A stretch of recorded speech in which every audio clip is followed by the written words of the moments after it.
Fala galera, tudo bem com vocês? Eu sou o King, seja bem-vindo ao meu canal. E nesse vídeo a gente vai ler aí a lore do Ruey. É a minha primeira vez aqui lendo esse texto. Claro que depois eu quero fazer um vídeo bem mais preparado para vocês explicando a lore dele, mas hoje a gente vai absorver as coisas tudo pela primeira vez, então bora lá. Tá, já estamos aqui, Ruey, deixa eu puxar um pouquinho pra cá, aí, vamos que lá. Splash art bonita dele aí na tela, né, eu gosto. Está de bom tamanho. Nossa, que pequenininha essa fonte aqui, mas eu consigo ler. Ruey é um pintor melancólico que cria obras de artes geniais para combater os criminosos de Ionia e trazer conforto às vítimas dele. Por trás de sua melancolia, esconde-se uma mente emocionalmente dilacerada, assombrada pelas visões vibrantes de sua imaginação e pelas memórias horríveis do massacre em seu templo. Ruey busca entender a dualidade entre a luz e as trevas, olha só, e isso leva inevitavelmente em direção ao artista que o desvendou. Com um pincel e uma paleta em mãos, Ruey molda possibilidades infinitas à medida que se aproxima cada vez mais da plenitude ou do total desespero. Legal, bacana. Então vamos lá. Deram um bom panorama aí do personagem, né? A gente sabe de cara que ele é um mocinho da história, já deixa claro que ele está do lado dos heróis, deixa claro quem é o arquirrival dele e é o Jin, e também diz aí como ele combate, que ele é melancólico, ele é uma pessoa com um semblante triste, a gente consegue ver isso pela splash art. Ainda assim, ele tá buscando compreender a sua própria luz, suas próprias trevas, a luz e as trevas do mundo, tentando entender aí as contradições da sua realidade e tentando achar um bom caminho. Claro que, como toda pessoa, a gente não sabe como é que vai ser o nosso futuro ou até o nosso fim, e o do Ruey pode ser plenitude ou desespero, segundo o comecinho ali da bio, né? Vamos lá. Ruey, o visionário, né? Então, se o Ruey é o visionário, o Jin é o virtuoso, né? Então coloca essa dualidade, talvez, entre os dois, vamos lá. No noroeste de Ionia fica a ilha de Koyan, ou acho que é Koyan mesmo. Outrora bela e serena, por entre as areias douradas, o bazar sazonal e a pitoresca cidade industrial. Tinha uma cidade industrial lá, caraca. Ficava o Templo de Koyan, um antigo e renomado conservatório das artes. Lucai Ruey, olha só, Ruey é sobrenome, né? Já que ele é provavelmente chinês, o personagem. Nasceu para herdar esse templo. Gentil e precoce, Ruey passou a infância transferindo para as telas seus loucos devaneios, que transformavam o mundo ao redor em imagens fantásticas e surreais. Ele sabia que essas visões não representavam a realidade, mas através delas ele via a própria vida como arte. Ruey vivia tão conectado às nuances do mundo que até a cor de seus olhos mudava de tonalidade para refletir a sua mente e seu humor. Ruey tem aquele olho do anel lá, tá ligado? Ruey expressava essa imaginação vibrante através da magia da pintura, em um meio de se comunicar que influenciava as emoções de seu público. Isso exigia controle e disciplina absolutos, para evitar a sobrecarga das percepções mentais e das sensações corporais entre os praticantes. Os incapazes ou não dispostos a controlar sua arte colocavam em perigo a si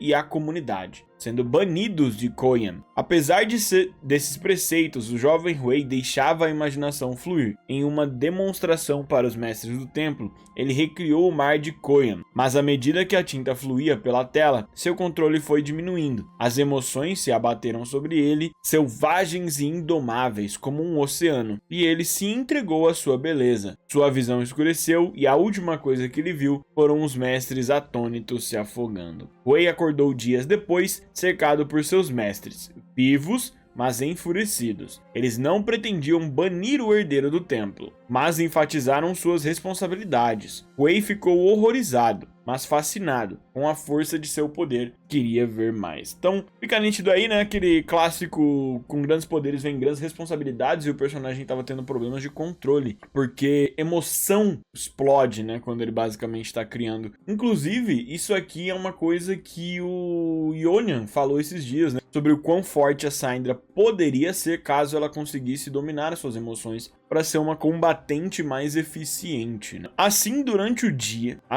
Durante o dia, ele seguia as convenções de Koyan, mas à noite, quando estava sozinho, desafiava os limites. Movido pela vontade de explorar a extensão de seu poder com o tempo, movido pela vontade de explorar a extensão de seu poder. Com o tempo, essa prática concentrou a intensidade da imaginação de Ruei, permitindo-lhe manifestar uma paleta que fluía com tinta mágica. Já adulto, Ruei dominava totalmente seus talentos importantes e com paixão e humildade, preparou-se para herdar o seu destino. Ele estava pronto para se tornar um mestre, ou quase pronto. Cercado pelo respeito e afeto de seus pares, mas parte da sua mente permanecia sempre turva ao anoitecer. E assim foi até que o templo recebeu um artista visitante. Kadajin. Mas Kadajin de 8... Não. Ao longo de um belo verão, o Ruei acompanhou Jin por Koyan. Eles costumavam trocar perspectivas criativas e sempre respeitando as diferenças. Ruei reconhecia a virtuosidade de Jin e valorizava o tempo que passavam juntos. Mas na noite anterior à partida de Jin, ele desafiou Ruei. Jin percebeu que as obras que Ruei mostrava aos outros não passavam de fachada, e ele queria ver um espetáculo de verdade. Ruei tentou negar, mas seus olhos o traíram, inundado pelos anos dedicado à criação de uma arte sem significado. Sua imaginação implorava por uma catarse. Cara, o Ruei aqui, ele já tá adulto, ele tá bem mais experiente do que no começo do conto, mas ainda assim, ele tá reprimindo tudo que ele tem de arte, porque a arte dele se materializa, é física, é poder. Então ele tá reprimindo o seu poder de certa forma e o Jin quer ver isso liberto. Sabe o memezinho do... Eu até vou usar isso no vídeo. Sabe o meme do... Eu quero ver o você verdadeiro, é mais ou menos por aí. Deixa eu subir aqui o texto. Então o Ruei pintou. Décadas de prática guiavam seu pincel. A noite ganhou vida, colorida pela infinidade brilhante de sua mente. Emoções tomaram conta dele, harmoniosas e viscerais, e Ruei as acolheu. Compartilhar essas visões proibidas com o outro deixaram exaltado, iluminaram os poderes de sua arte, conexão, inspiração e criação desimpedida. Jin testemunhou tudo. Depois, com seus olhos radiantes, em um tom inescrutável, ele se despediu, afirmando que partiria no dia seguinte para ver as flores de loto desabrocharem. Ao amanhecer, Ruei e seus colegas artistas se depararam com uma série de tragédias. Primeiro, 4 quadros históricos destruídos. Segundo, uma instalação com 4 corpos. Instalação é uma arte. É como se sabe quando você vê tipo alguém que montou uma sala que ela causa uma distorção na visão? Isso é uma instalação. É algo desse tipo que o Jin fez. Segundo, uma instalação com 4 corpos, os mestres que Ruei quase tinha matado na juventude. Terceiro, a erupção feroz dos 4 andares inferiores do templo. Caraca. Em meio às chamas, Ruei imaginou o ar eletrizado com cores. Tudo que vivia preso dentro dele sangrou. Foi aterrorizante. Foi lindo. Foi arte. Ao perceber seu potencial sombrio de destruição, devastação e tormenta, olha só, Ruei sentiu o mesmo horror e a mesma fascinação que sentira na juventude. O templo rapidamente desmoronou e Ruei emergiu como o único sobrevivente, exausto e tomado pela culpa. Ele chorou. No entanto, sua imaginação transbordava, revivendo cada momento do desastre. Durante o dia, Ruei e os habitantes da Vila do Moinho enterravam os mortos. À noite, ele revisitava os destroços acinzentados e pintava com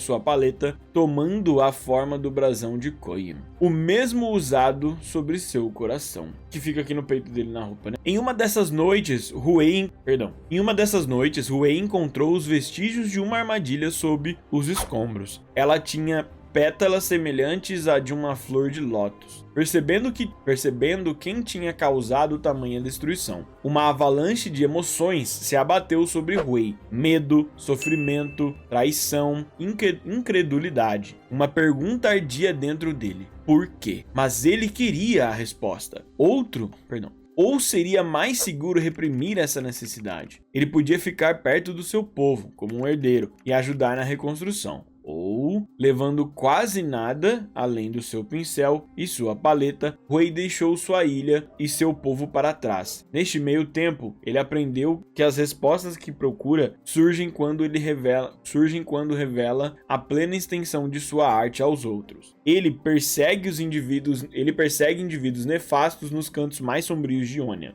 desencadeando cenas de sofrimento sobre eles, a fim de entender a profundidade da sua própria dor. Mas ele também auxilia as vítimas de Ionia, testemunhas como ele, para a criação de espaços de tranquilidade e reflexão. Tanto como artista incansável, que emerge das cinzas, quanto como homem bondoso de uma ilha antes pacífica, Ruei enfrenta as cores conflitantes de Ionia e sua própria imaginação. Ao mergulhar cada vez mais nas sombras, ele ilumina um caminho e abre a mente com possibilidades. Cara, eu sei que talvez algumas pessoas façam uma interpretação bastante sombria desse personagem, mas eu acho que não é necessariamente tanta sordidez e trevas. Não, acredito que ele esteja olhando para os pensamentos intrusivos, olhando para as coisas ruins que as pessoas fazem. Isso que é a sombra que ele mergulha. E a cada vez mais que ele vai até esse lugar, ele entende o quanto isso é contrastante com aquilo que ele entende de bom. O Ruei é um personagem que viveu cercado de coisas boas, né? Viveu cercado de boas intenções. E aí ele tinha muito medo de conhecer algo distante disso. E o Jin foi lá e levou tudo o que tem de pior da forma mais terrível possível. Então agora, então quando fala assim, ele ao mergulhar cada vez mais nas sombras, ele ilumina o caminho e abre a mente com possibilidades. Então eu sinto que é um personagem que viveu leite com pera e agora cada vez mais ele vê o pior da humanidade e ele compreende o que é o bom com maior profundidade. Qual nuance de seu íntimo prevalecerá? Ainda não sabemos. Então sim, tem tudo isso, mas é de fato um personagem que tem uma dualidade aí, que quis deixar claro que ele mesmo tem medo de fazer alguma maldade alguma hora, né? É um personagem que desde cedo tinha esse medo do que ele pode se tornar, né? Por ser tão poderoso. Eu achei um personagem bastante interessante. Espero que vocês tenham curtido o vídeo. Não se esquece de se inscrever aqui no canal, ativa o sininho para receber as notificações. Torne-se membro se você quiser me apoiar financeiramente. Tá chegando o Natal, mano, dá uma força pra mim. Se inscreve aí, manda um superchat, manda um super valeu, manda um apoia-se pra gente também, que faz muita diferença. Faz o meu Natal ser gordinho, que nem eu. É isso, muito obrigado, família. Eu vejo você no próximo vídeo.